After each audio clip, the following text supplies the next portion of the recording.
दोस्तों आपके बोर्ड के एग्जाम में एक क्वेश्चन ऐसा होता है जो कि मोस्टली ईयर्स में आ ही जाते हैं। कोई नंबर आपको दे दिया जाता है और कहा जाता है कि इस नंबर को आप इर्रेशनल प्रूफ करके दिखाइए। तो दोस्तों आज की वीडियो में मैं आप लोग को बताने वाला हूं कैसे किसी नंबर को इर्रेशनल प्रूफ करना है। साथ ही साथ मैं बताऊंगा कि इर्रेशनल नंबर होते क्या हैं और रैशनल नंबर क्या होते हैं। तो दोस्तों this is Abhishek and welcome to my channel the knowledge island. चलिए दोस्तों बिना टाइम बर्बाद किए सीधे देखते हैं कि आखिर रैशनल नंबर इर्रेशनल नंबर क्या होते हैं और कैसे किसी नंबर को इर्रेशनल प्रूफ करके आप एग्जाम में 2 या 3 मार्क्स आसानी से हासिल कर सकते हैं। तो दोस्तों रैशनल नंबर हम लोग वैसे नंबर्स को कहते हैं जिसे हम फ्रैक्शन के फॉर्म में लिख सकें। फ्रैक्शन के फॉर्म में लिखने का क्या मतलब है? बटे के टर्म में लिख सकें। लिखते हैं ना हम लोग 5/10 या 10/15 या फिर बहुत लोग इसे अपॉन भी कह रहे होते हैं लाइक 2/5। तो ऐसे नंबर्स जो कि फ्रैक्शन के फॉर्म में हो उसे हम लोग रैशनल नंबर कहते हैं। अब फ्रैक्शन के फॉर्म में तो बहुत सारे नंबर होते हैं, क्या सभी के सभी रैशनल नंबर होंगे? नहीं, यहां पर कुछ कंडीशंस है। तो वो कंडीशंस क्या है चलिए हम लोग पहले देखते हैं। मैंने क्या कहा?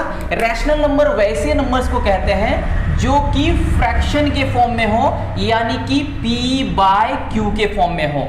यहां पर p और q मैंने कोई लेटर्स लिया है, तो इसके जगह पे आप जैसे कि अभी मैंने बोला 5/2, तो 5/2 कोई नंबर था, मैंने इसी नंबर के जगह में कुछ लेटर्स ले लिए p और q को।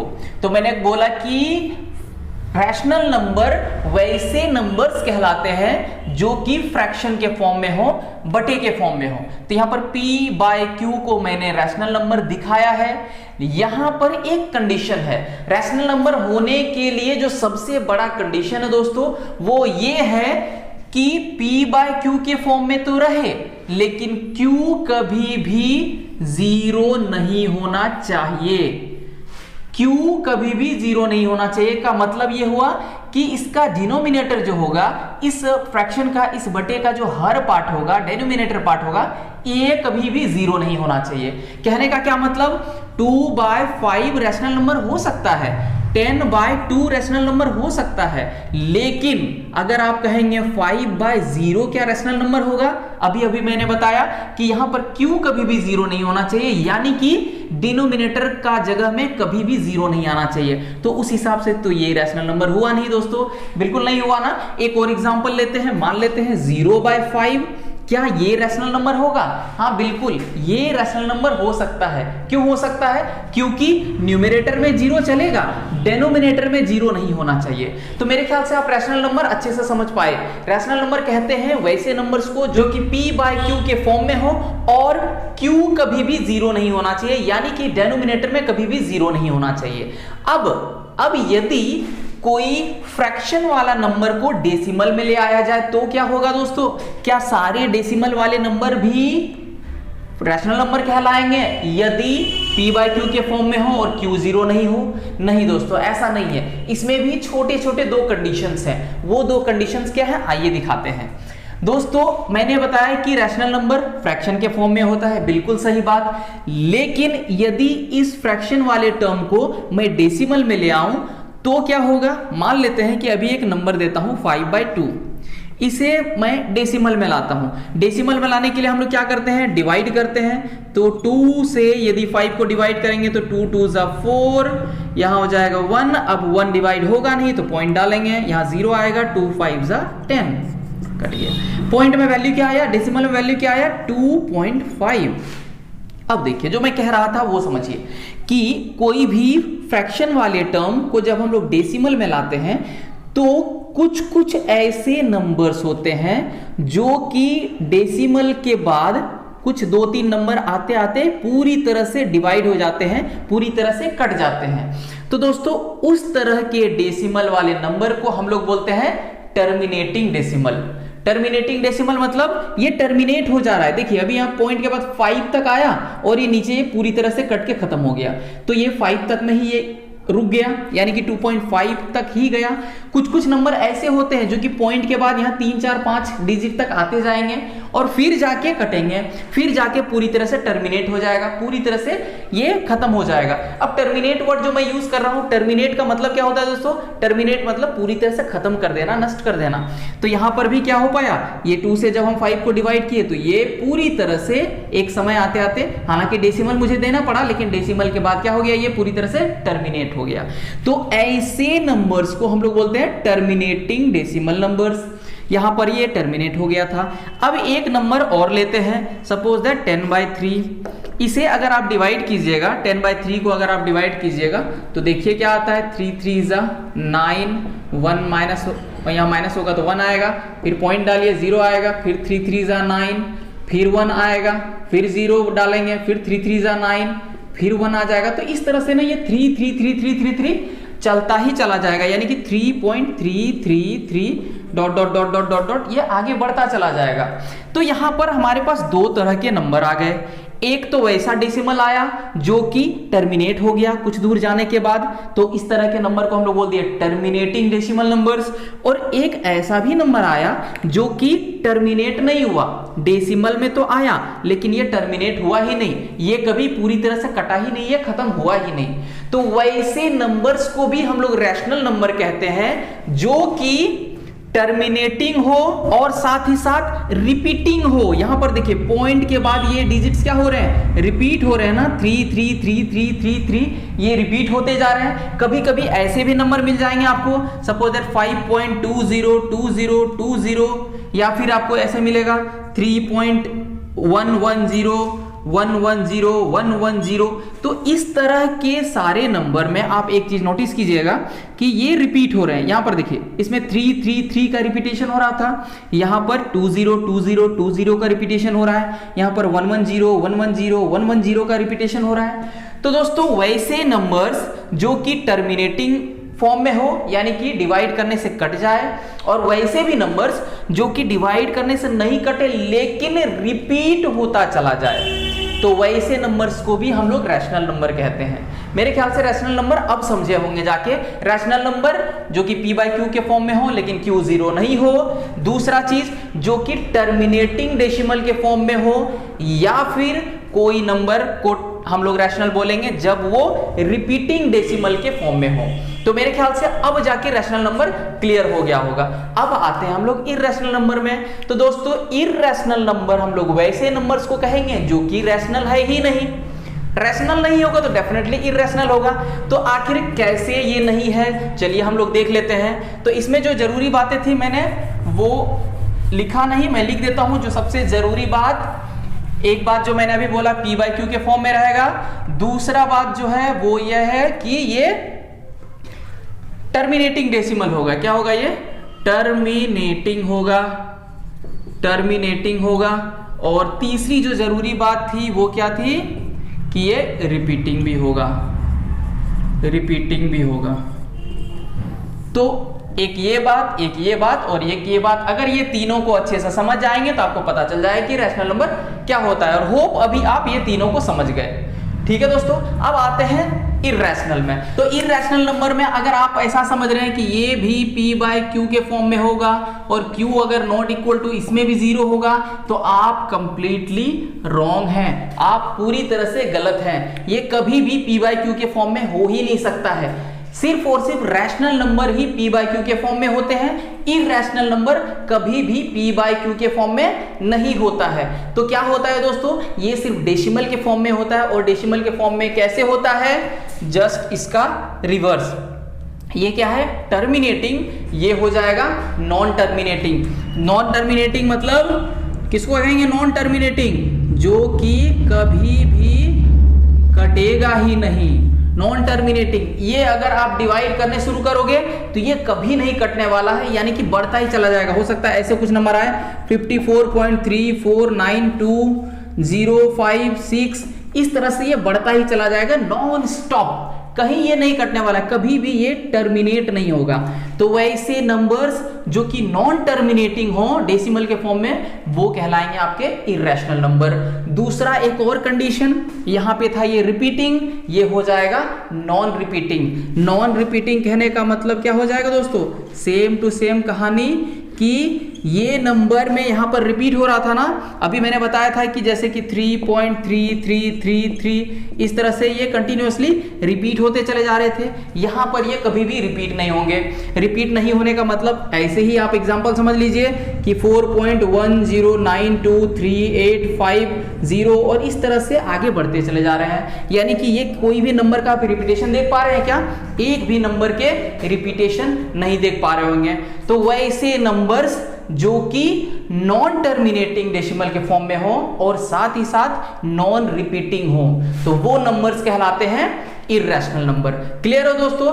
अब इर्रेशनल नंबर में सबसे जो जरूरी बात है, सबसे इंपॉर्टेंट बात है, एक कंफ्यूजन ऑलवेज रहता है बच्चों को, वो रहता है पाई को लेके। पाई बहुत सारे बुक में आप देखेंगे कि पाई को सीधा लिख दिया जाता है इर्रेशनल के जगह पे, और पाई का जो वैल्यू होता है 22/7 ये लिख दिया जाता है आपको रैशनल के टर्म में। क्यों भाई? क्यों पाई इरेशनल है और 22/7 एक रैशनल नंबर है? फिलहाल तो आप ये जान लीजिए कि हाँ बिल्कुल सही लिखा होता है कि पाई एक इरेशनल नंबर है, लेकिन 22/7 जो हम लोग उसका वैल्यू जानते हैं वो एक रैशनल नंबर है। तो पाई का गुत्थी सुलझाने के लिए मैं बहुत जल्द आप लोग के लिए एक वीडियो लेकर आऊंगा जिसमें मैं पूरा का पूरा पाई का हिस्ट्री, ज्योग्राफी सब आपके सामने खोल के रख दूंगा। आपको एकदम क्लियर हो जाएगा कि आखिर पाई है क्या, पाई का इन्वेंशन किसने किया, पाई कहां से आया, इसका पूरा डिटेल मैं बहुत जल्द आप लोग को एक नया वीडियो में लेकर आऊंगा। तो दोस्तों ये क्लियर एकदम से समझ में आ गया कि रैशनल नंबर क्या होते हैं और इरेशनल नंबर क्या होता है। इरेशनल नंबर ज्यादातर आपके रूट्स के टर्म में देखने को मिलेगा, लाइक √3, √5, √7 इस तरह से नंबर्स आपको इरेशनल में देखने को मिलेगा। अब हम लोग समझते हैं कि आखिर ये √5 को कैसे प्रूव करेंगे, कैसे दिखाएंगे कि ये एक इरेशनल नंबर है। तो फिर चलिए हम लोग क्वेश्चन की ओर चलते हैं और देखते हैं कि ये कैसे इरेशनल नंबर है। तो दोस्तों इस तरह के नंबर को इरेशनल प्रूव करने के लिए हमें यूज करना पड़ता है कंट्राडिक्टरी मेथड का। कंट्राडिक्टरी मेथड का मतलब क्या होता है? इस तरह के मेथड में आपको कुछ चीजें जस्ट ऑपोजिट मान लेना पड़ता है। जैसे कि यहां पर हमें प्रूव करना है इरेशनल नंबर √5 को, तो हम मान लेंगे पहले √5 एक रैशनल नंबर है, और रैशनल नंबर मान के हम उसे बनाने शुरू करेंगे, हम उसे सॉल्व करने स्टार्ट करेंगे, और फाइनली हमें लास्ट में कुछ ऐसा चीज मिल जाएगा कि हमारा माना हुआ चीज कंप्लीटली गलत हो जाएगा। यानी कि जैसे कि अभी मैं कहूंगा कि √5 एक रैशनल नंबर है, जबकि हमें प्रूफ करना है इरेशनल नंबर है, लेकिन मैं मान लूंगा कि √5 एक रैशनल नंबर है, और जब मैं उसे प्रूव करूंगा, जब मैं उसे सॉल्व करूंगा, तो फाइनली कुछ ऐसा आ जाएगा जो कि मेरा माना हुआ गलत हो जाएगा। अगर मेरा माना हुआ गलत हो गया, इसका मतलब वो रैशनल नहीं है, वो क्या हो जाएगा? फिर इरेशनल नंबर है। तो चलिए दोस्तों देखते हैं किस तरह से खुद का ही माना हुआ चीज गलत होता है, कैसे हम लोग कंट्राडिक्टरी मेथड से √5 को इरेशनल प्रूव करते हैं। तो सबसे पहले जैसे कि मैंने बताया कि मान लीजिए √5 एक रैशनल नंबर है, तो यहां लिखिए let us assume that √5 is a rational number। Rational number क्या किया मैंने? √5 को एक रैशनल नंबर मान लिया। अब यदि ये एक रैशनल नंबर है तो निश्चित ही ये क्या होगा? p/q के फॉर्म में होगा। तो हम इस √5 को अब p/q के भी फॉर्म में लिख देते हैं। देन लेट √5, देन यहां लिख दीजिए then let √5 equals to p/q लिखिए या a/b लिखिए या x/y लिखिए, कुछ भी लिखिए, बस उसे फ्रैक्शन के फॉर्म में हम लोग लिख सकते हैं, क्योंकि अभी हमने रैशनल नंबर में पढ़ा है। तो इसे मैं a/b लिख देता हूं। तो लेट √5 इक्वल्स टू a/b। अब यहां पर एक बहुत ही इंपॉर्टेंट बात समझने वाली बात है।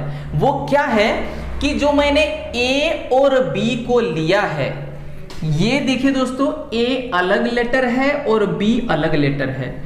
अलग अलग लेटर लिखने के पीछे मेरा क्या मकसद है वो मैं अभी बताता हूं। इसे पहले मानते हैं एक चीज जो अभी मैं क्लियर करूंगा, ध्यान से समझिएगा कि let √5 equals to a/b where a and b are coprime. अब दोस्तों ये एक नया वर्ड आया है को-प्राइम। इस को प्राइम को ना एकदम अच्छे से समझिएगा, क्योंकि को प्राइम को अगर समझ जाएंगे तो ही आपको क्वेश्चन समझ में आएगा, क्योंकि पूरा का पूरा क्वेश्चन इसी को प्राइम वर्ड पे बेस्ड है। को प्राइम को अच्छे से समझिए। आप प्राइम नंबर से हो सकता है रूबरू होंगे, प्राइम नंबर के बारे में आपको पता होगा। प्राइम नंबर्स वैसे नंबर्स को कहते हैं जो कि सिर्फ 1 से डिविजिबल हो और खुद से डिविजिबल हो, इसके अलावा और किसी से डिविजिबल नहीं हो। दूसरे शब्दों में कहें तो प्राइम नंबर्स वैसे नंबर्स को कहते हैं जिसके फैक्टर सिर्फ 1 हो, सिर्फ 1 ही उसका फैक्टर होता है।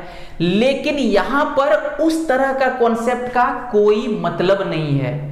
यहां पर थोड़ा सा मिलता जुलता जरूर है, लेकिन जो प्राइम नंबर का आप डेफिनेशन पढ़े हैं उसको थोड़ा देर के लिए भूल जाइए। यहां पर थोड़ा सा अलग होने वाला है। वो अलग ये होने वाला है कि को प्राइम नंबर्स जब भी होंगे ना वो जोड़े में होंगे, वो पेयर में होंगे। एक अकेला नंबर कभी भी को प्राइम नहीं कहलाएगा, तो 2 नंबर ही को प्राइम कहलाएंगे। तो माना कि अभी एक नंबर लिख रहा हूं मैं 3 और 4। अब ये 2 नंबर्स को प्राइम हो सकते हैं। क्यों हो सकते हैं? क्योंकि को प्राइम हम लोग वैसे नंबर को कहते हैं जिन नंबर्स का फैक्टर 1 हो। दूसरे शब्दों में क्या कहेंगे? वैसे 2 नंबर्स को प्राइम कहलाएंगे जिसे सिर्फ और सिर्फ 1 से ही डिवाइड किया जा सके।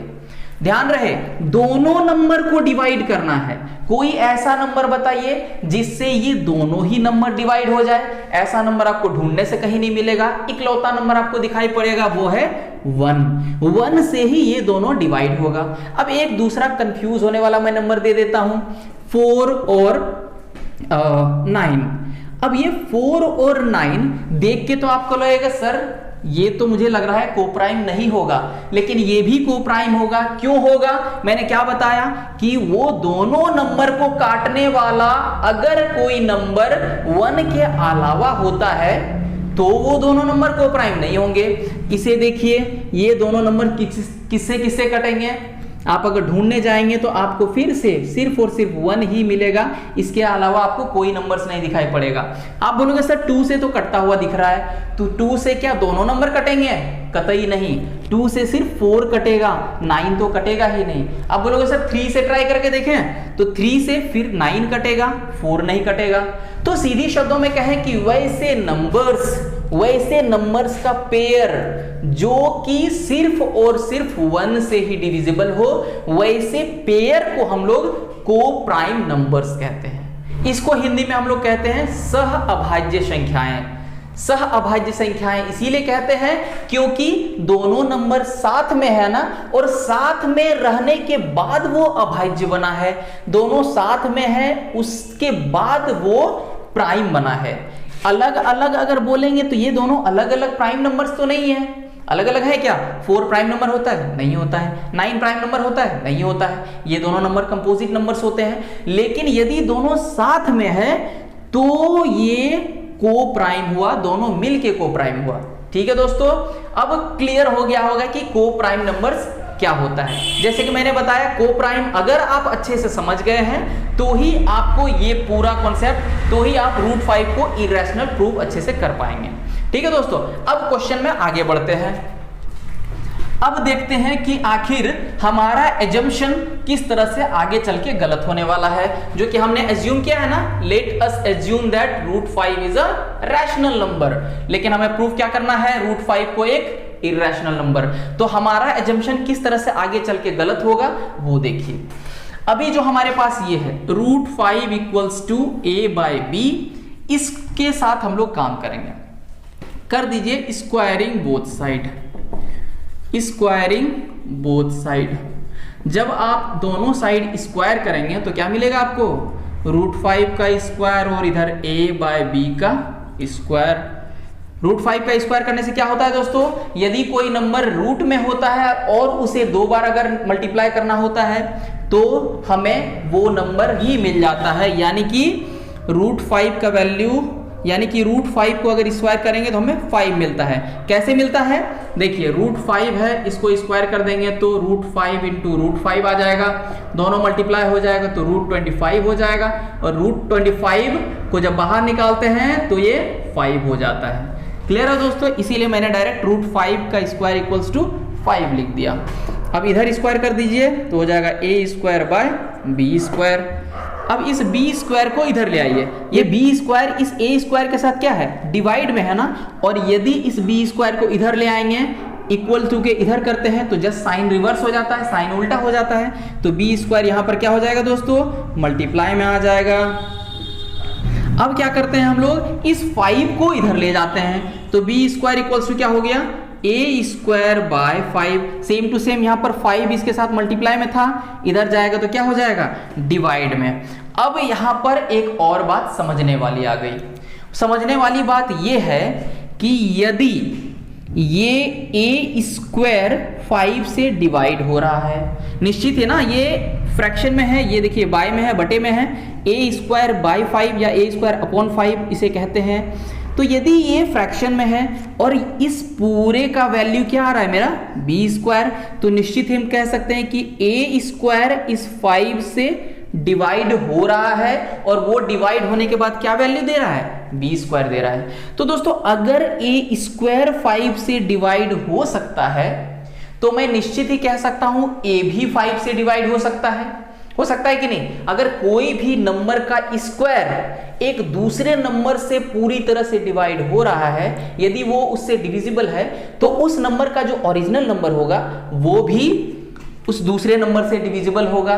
कैसे, एक एग्जांपल से समझिए आप। मान लेते हैं कभी एक नंबर का स्क्वायर ले लेते हैं, सपोज दैट 16 ले लेते हैं। 16 अगर 4 से कट रहा है, देखिए 4 से डिविजिबल होगा ना, 4 4 16, तो ये किसी नंबर का स्क्वायर था। किस नंबर का स्क्वायर था, ये 4 का स्क्वायर था। देखिए 4 को अगर स्क्वायर करेंगे तो 16 आएगा ना। तो अगर किसी नंबर का स्क्वायर किसी दूसरे नंबर से अगर कट रहा है तो वो नंबर खुद भी उसी नंबर से पूरा पूरा कट जाएगा। तो सेम बात यहां पर समझ में आया कि यदि a² 5 से डिवाइड हो सकता है तो कहेंगे कि a भी 5 से डिवाइड हो सकता है। बिल्कुल क्लियर हो गया। तो ये चीज को लिख दीजिए आप यहां पर कि if a² is divisible by 5, so a is also divisible by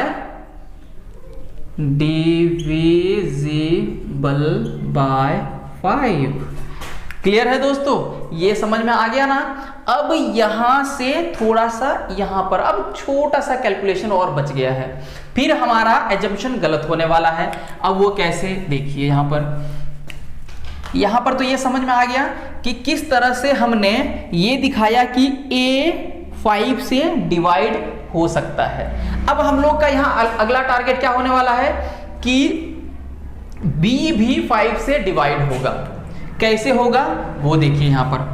अब यहां एक बात थोड़ा सा समझिए दोस्तों कि 5 से यदि ये a² डिवाइड हो रहा है, या कहेंगे 5 से यदि a डिवाइड हो रहा है, इसका मतलब क्या है, इसका मतलब ये है कि ये जो a नंबर है, या कहेंगे ये जो a² है, वो निश्चित ही 5 का मल्टीपल है, 5 का गुणनखंड है।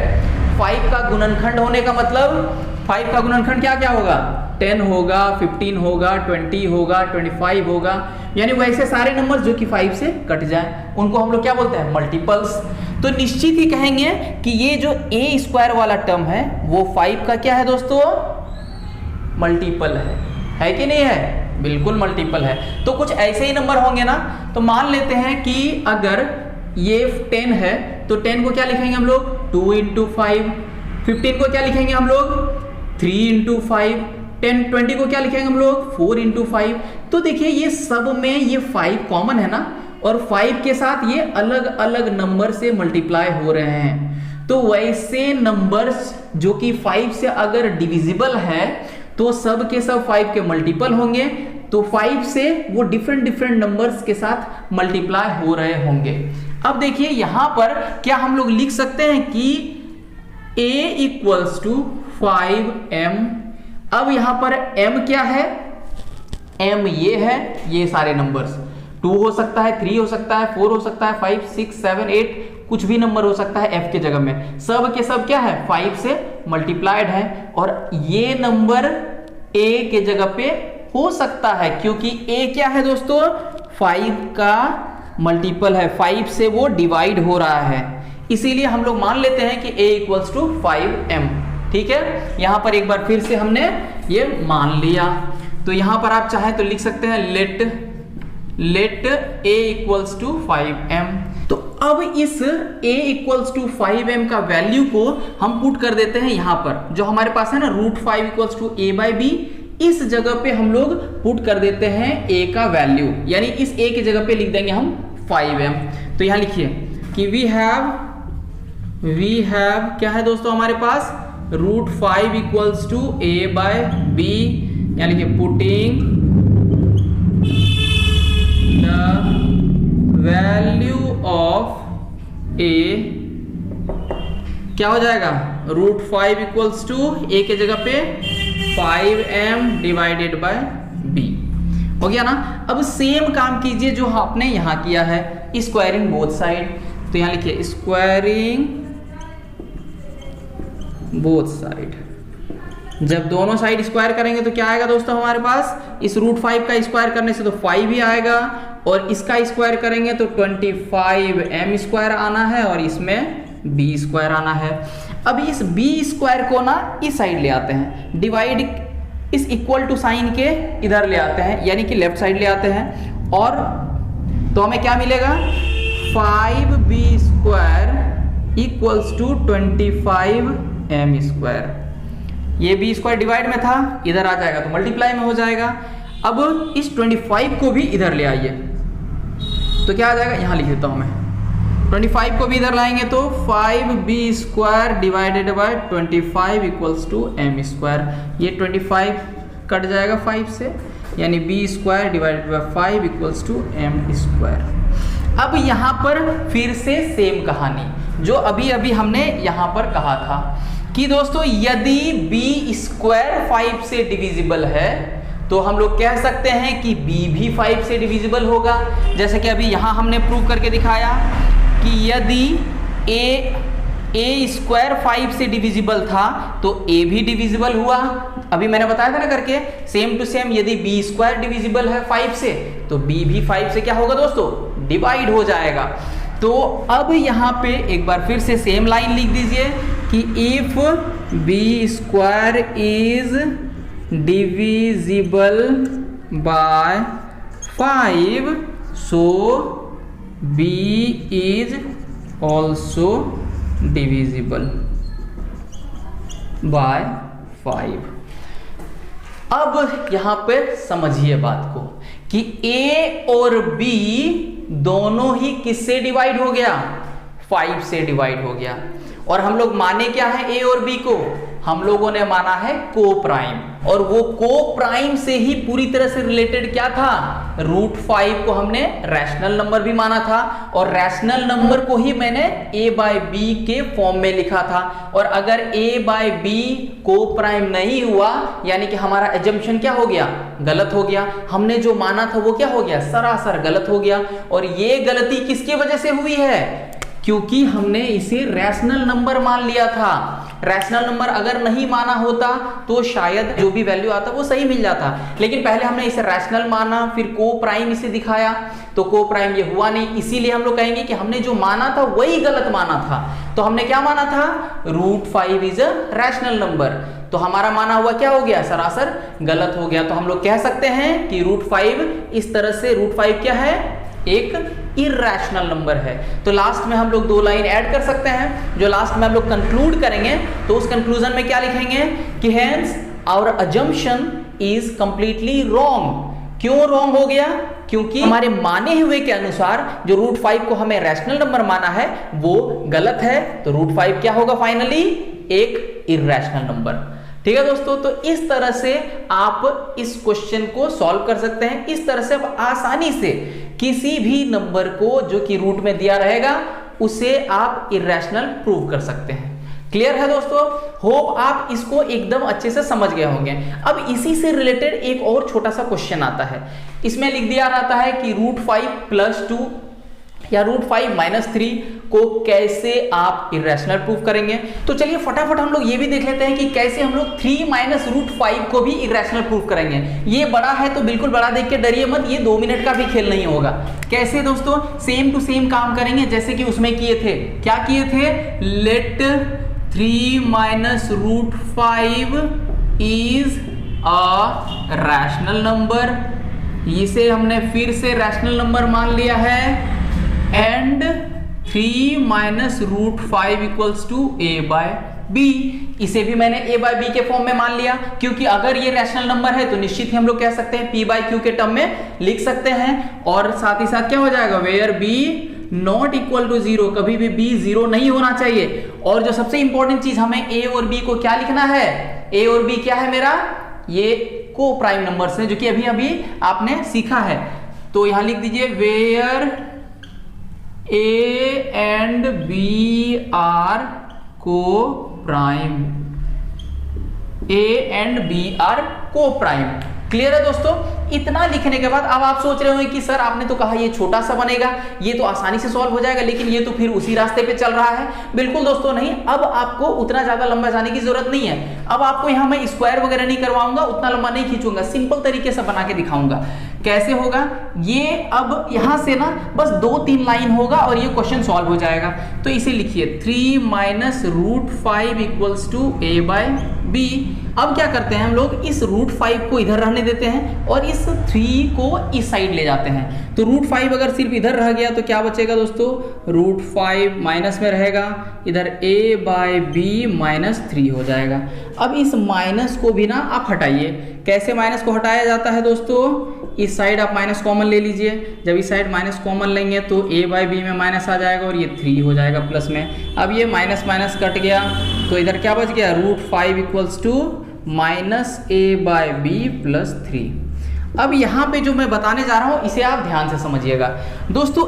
a बाय b और 3 ये प्लस माइनस में है, ये भी फ्रैक्शन के फॉर्म में और ये भी फ्रैक्शन के फॉर्म में, और दो फ्रैक्शन के फॉर्म में यदि p बाय q के फॉर्म में यदि दो नंबर्स प्लस हो रहे हैं, इसका मतलब निश्चित ही ये सब क्या है, रैशनल नंबर्स हैं। और रैशनल नंबर्स जब प्लस होते हैं तो रैशनल नंबर ही आएगा, आएगा कि नहीं। p बाय q के फॉर्म में होने का मतलब ये हो गया वो रैशनल नंबर है, और ये दोनों को ऐड अगर कर दिए तो ये वैल्यू जो आएगा वो रैशनल नंबर आएगा। तो दोस्तों अगर ये पूरा पार्ट मेरा रैशनल नंबर हो गया तो ये वाला पार्ट भी क्या हो जाएगा, रैशनल नंबर होगा, क्योंकि यहां पर क्या लिखे हम, इक्वल टू। तो ये अगर रैशनल नंबर तो ये भी रैशनल नंबर। तो यहां लिखिए कि a and b are integers, क्या लिखेंगे, a and b are integers, क्योंकि a एंड b इंटीजर्स है। सो यहां इंटीजर रहने की वजह से ये पूरा पार्ट क्या हो गया, रैशनल हो गया। और अगर ये रैशनल हो गया तो रूट 5 भी रैशनल हो जाएगा कि नहीं। So root 5 is a rational number, root 5 is a rational number. But लेकिन यहां पर एक छोटा सा कंडीशन है, भाई साहब आपने तो लिखवा दिया यहां पर रूट 5 एक रैशनल नंबर है, लेकिन अभी अभी जस्ट हमने प्रूव क्या किया, रूट 5 एक इरैशनल नंबर है। But we know but root 5 is irrational number,